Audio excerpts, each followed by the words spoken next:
La chronique livre d'Olivier.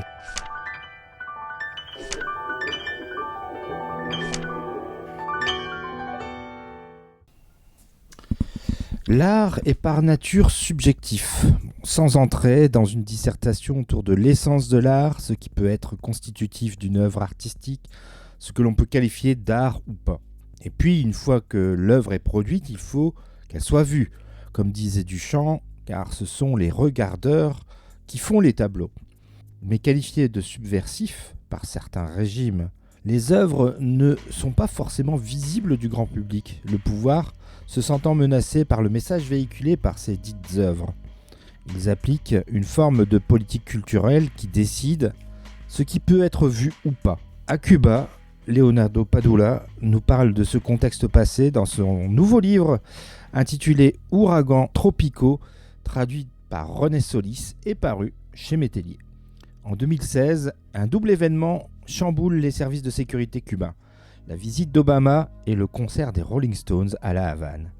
Mario Condé, un flic devenu bouquiniste, est alors sollicité pour aider son ex-collègue à mener l'enquête sur le meurtre de Reynaldo Quevedo, ancien haut fonctionnaire à la culture. Un censeur patenté qui semait la terreur dans le monde culturel cubain et dans lequel il serait facile de trouver de potentiels revanchards à celui qui les a brisés.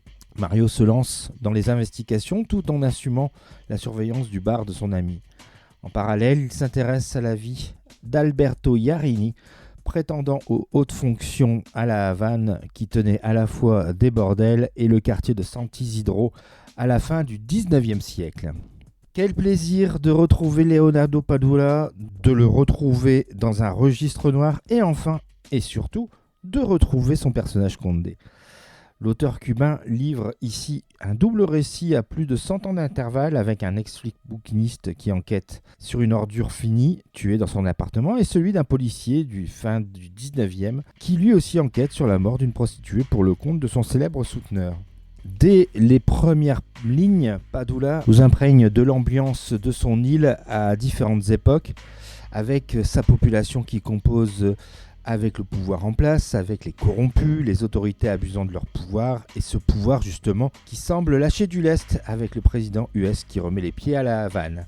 Ce récit grouille de détails pour notre plus grand plaisir de lecteur. Vous allez débarquer et vivre quelques heures aux Caraïbes avec un bilan carbone quasi nul.